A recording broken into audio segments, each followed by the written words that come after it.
Halo, perkenalkan, nama saya Priscilla Egida Mengilala. Di sini saya akan menjelaskan salah satu biografi dari ahli matematika, yaitu Thales of Miletus. Thales lahir pada tahun 624 sebelum Masehi di kota kecil Miletus yang terletak di pantai barat Asia Kecil, yang sekarang disebut Turki.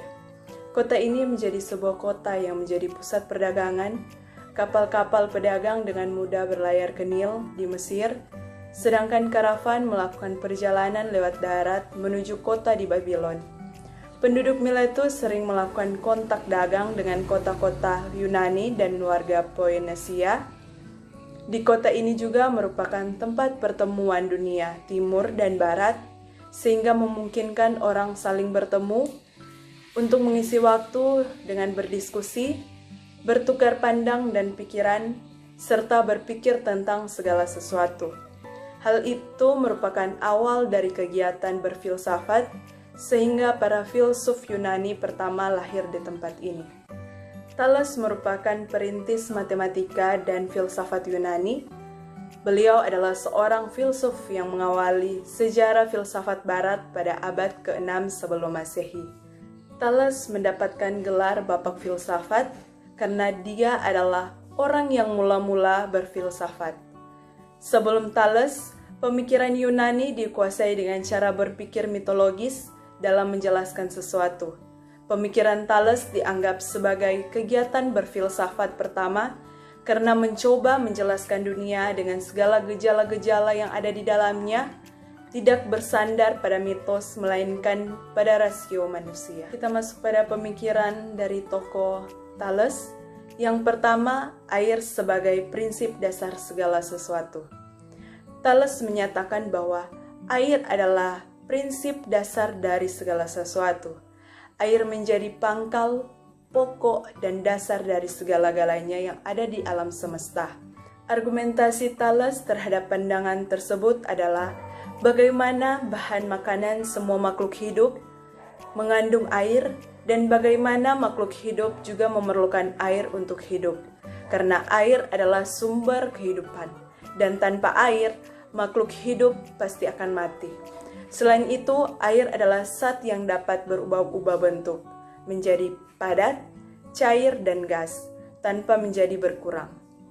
Thales juga mengemukakan pandangan bahwa bumi terletak di atas air.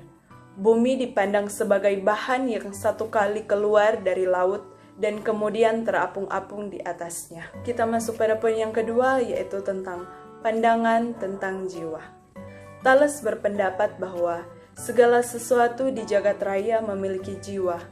Jiwa tidak hanya terdapat di dalam hidup, tetapi juga pada benda mati.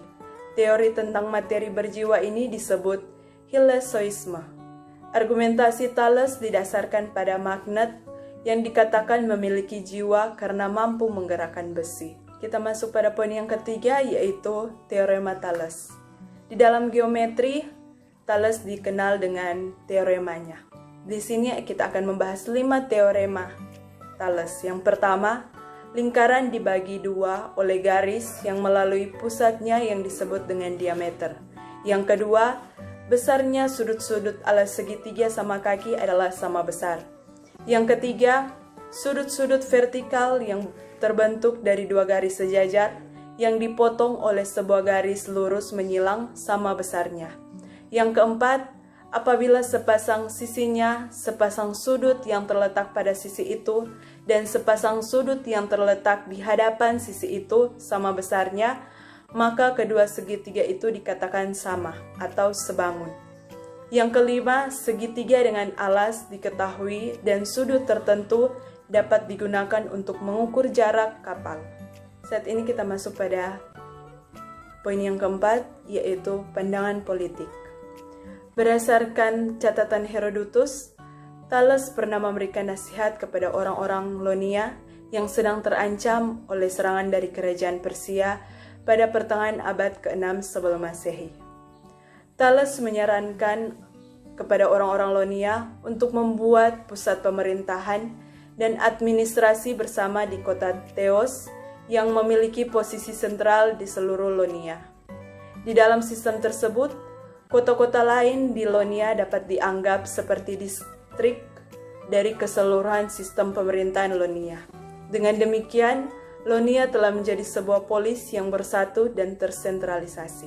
Sekian dari video ini, mohon maaf jika dalam video ini terdapat kesalahan penyebutan nama maupun tempat. Mohon dimaafkan dan biar kiranya lewat video ini dapat menambah wawasan kepada teman-teman mengenai ahli matematika yaitu Thales of Miletus. Dan see you!